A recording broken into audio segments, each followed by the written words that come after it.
Heidi ho, Andrew here. Today I'd like to teach you how to find the intercepts and the asymptotes of the following rational function of 2x squared plus x minus 1 all over x minus 4. So the first thing is, let's start with the intercepts. So what you're going to do is you're going to take your function, all right, and you're going to make sure it is fully factored. In other words, if I were to take this, I know it says h of x, but I'm just going to call it y because I can, and it's a lot easier. So we're going to do 2x squared plus x minus 1 all over x minus 4. So I want to make sure that this is fully factored. In other words, could I possibly factor this at all in such a way that I could break that into factors? And if you're thinking what I just said is basically just a repetition of the prior part of the sentence, then you're right. I don't really know what I just said. Basically, is this able to be factored easily? And the answer is no. The answer is no. So what I have to do then is basically I know that nothing will cancel. All right, and that's really what's important when you're finding the intercepts. You got to see if there's any hidden factors that are going to cancel, and it doesn't appear that way. So now what I do is I just follow this systematically. All right, to find the x-intercept, you have to remember on a graph, the x-intercept is where the value of the function is 0, right? In other words, the y value is equal to 0.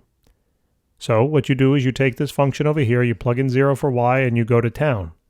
So you plug in 0, it's going to be 2x squared plus x minus 1 all over then x minus 4. Cross multiply here, obviously 0 times that is going to be 0, so just write in your 0. That's 2x squared plus x minus 1. And now I have to solve this thing, all right? And it becomes a quadratic. So now what we can do is we can either do this long by using that quadratic formula of negative b plus or minus the square root of b squared minus 4ac all over 2a, and here's my a, my b is 1, and my c is negative 1. Or you could just use a program in your calculator, all right? So I have a program in here. If you want to know how to program it, see my channel on the homepage, or maybe there'll be a link in the description below. I'm not really sure, but it'll be somewhere. So what I'm going to do is I'm going to plug in the a value of 2, b value of positive 1, and the c value of negative 1. And those are now my factors. All right. Those are the x values. I shouldn't say factors. Those are the x values. So in other words, don't know what I just did, but in other words, what's going on? This is my first day using it. There we go. So now what I realize is that if I were to take, x of 0.5, as it says up here, and plug it in everywhere I have x, it'll be equal to 0, and same thing with the negative 1. So I'm just going to kind of erase all this stuff because we really don't need it anymore. All right, and I realize that there is going to be two x-intercepts. All right, there's going to be an x-intercept when x is equal to negative 1 I'll write first. So negative 1 comma 0 because the y value has to be 0. And then at 0.5 comma 0. So there's going to be two x-intercepts.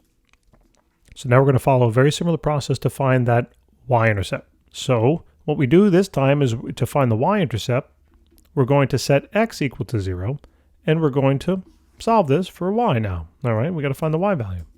So basically everywhere I have x, just plug in a 0. So 0 squared plus 0 minus 1 all over then 0 minus 4.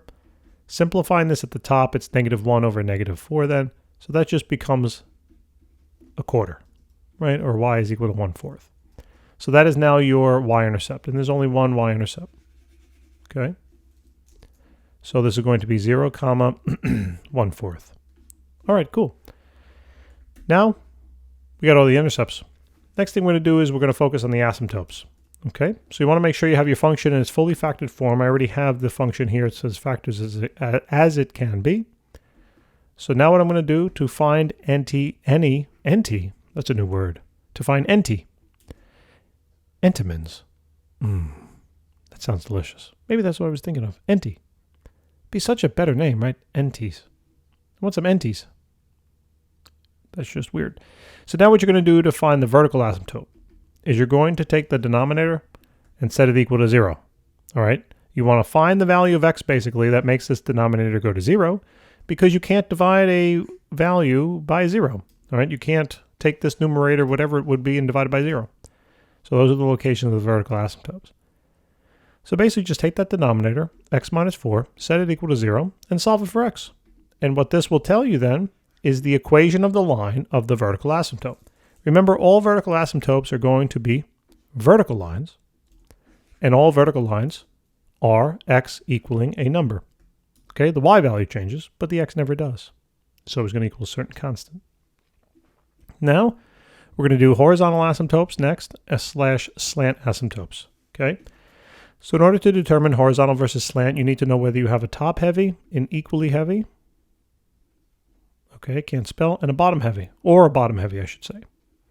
So when you do this, when you're looking at your original function, all right, you're going to identify the highest power of x in the numerator and the highest power of x in the denominator. So the highest power of x is a 2, highest power of x in the denominator is a 1, and therefore that would be considered a top-heavy function.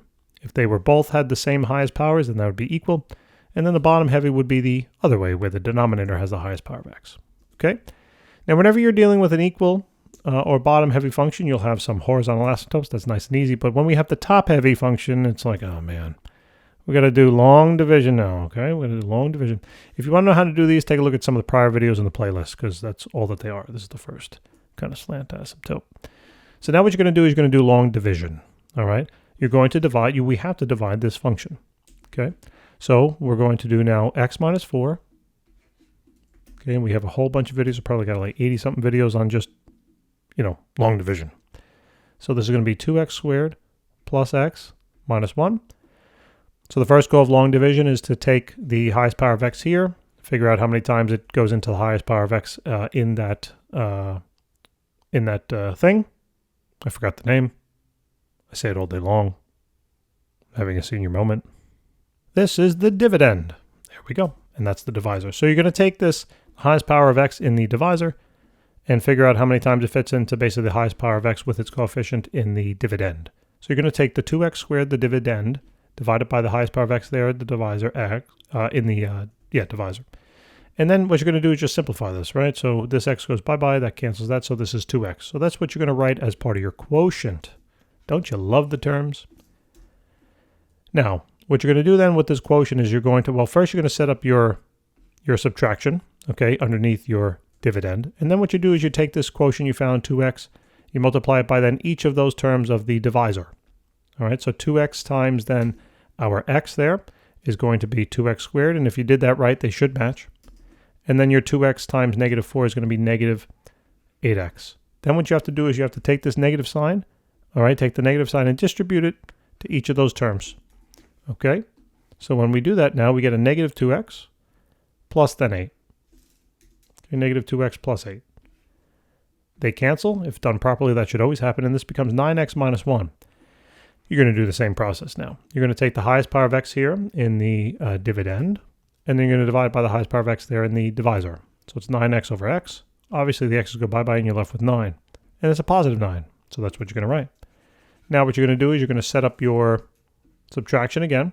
You're going to take this positive 9, multiply it by each of those terms of the divisor. And now you get 9x. If done properly, they should match. And then you're going to get minus 20. Oh boy, 36. And then what we're going to do is distribute that negative sign to each. Okay, so we're basically going to make it a negative 9 and turn that negative into a positive there.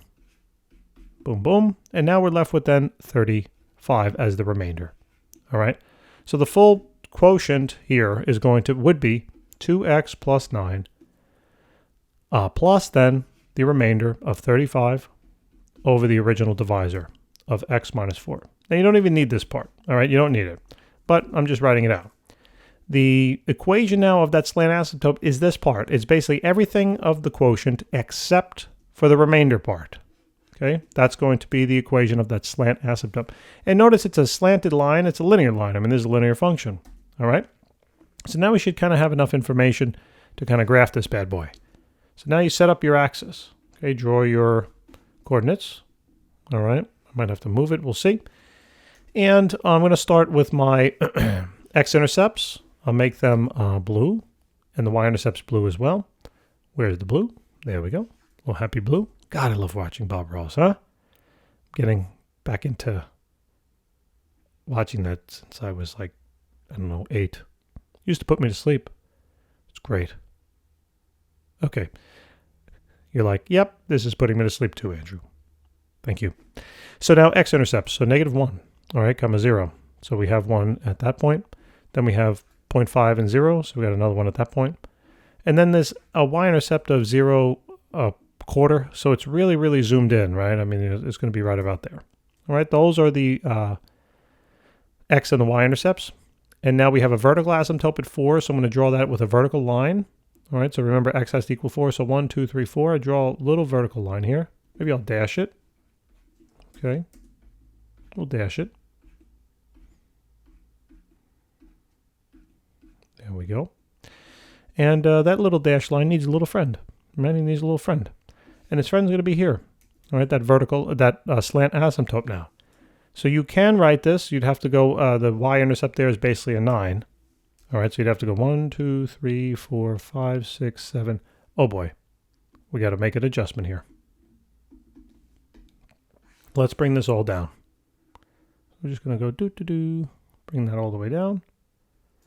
Okay, extend this line up a little bit. Okay, so we go to 9, 1, 2, 3, 4, 5, 6, 7, 8, 9. And now the slant asymptote is going to be going it's going to be going up 2 and over 1. Okay, or down 2 and over 1. So this is kind of now that line, that equation of the slant asymptote. And this is close enough. And I'll dash it. So these are the two these are going to be the two asymptotes that we have. All right. So now this thing looks a little bit funky. So it might be hard to graph. And if it's hard to graph, just go to your calculator and let's see if we can get a visual. Okay, so let's plug in the original function. So parentheses is going to be 2x squared plus x. I'm plugging in the original function, by the way, minus 1. And that's all being now divided by x minus 4. All right, and let's see what this now tells us. Let's graph. So there's now the function. Okay, so now, again, it's hard to see, all right, but my picture here isn't going to be big enough. But if I now had to, so if I had to graph this now on my paper, oops, I did not mean to do that. If I have to graph this now on my paper over here, basically I realize that this thing is going to be, this is going to be approaching, try to make that a little bit nicer. Okay, it's going to be approaching this slant asymptote at some point. Okay, maybe I should make it a little bit more like that. And then it's going to curve and it's going to meet eventually at some point in some time, it's going to meet that vertical asymptote. All right. So what I'm going to do here, now you can almost imagine if you look at this picture, actually what I'll do, let me plug in another line. Okay, let me plug in now the equation of that slant asymptote, and I think this will make a little bit more sense by looking at it on the calculator. So there's 2x then plus 9. All right, let's now graph that. And there it is. Okay, I'm going to maybe affect my zoom a little bit. Let's go to window, actually. And we'll go y min, let's go to -20. And let's graph it. So as you can see, it's approaching this slant asymptote. I can't really draw in on this thing because it's all y equals. But if you imagine the vertical line there for x, you know what I'll do? Let me just write it in now. Don't worry about the ln. So now what I'm going to do is we're going to draw in that vertical line here right at 4. And as you can see, it's approaching that also. So those are the values. All right, my picture over here isn't beautiful, but I think you hopefully get the point. All right, and that's how you approach the problem. That's how you find all the intercepts, asymptotes, and all kinds of other wonderful stuff about this function. But anyway, it's always great to be with you. Thank you so very much for watching. We'd love to help you with more. Check out our channel because we have thousands and thousands of videos and our library is continually growing. All right? We want to help you through all of your subjects. We have thousands of solved problems because guess what you're going to see on your test? You're going to see problems. You got to know how to approach them. All right? And that's what we do here. If you ever need any private tutoring, contact us. We'd love to help you. And I'll see you soon. Take care.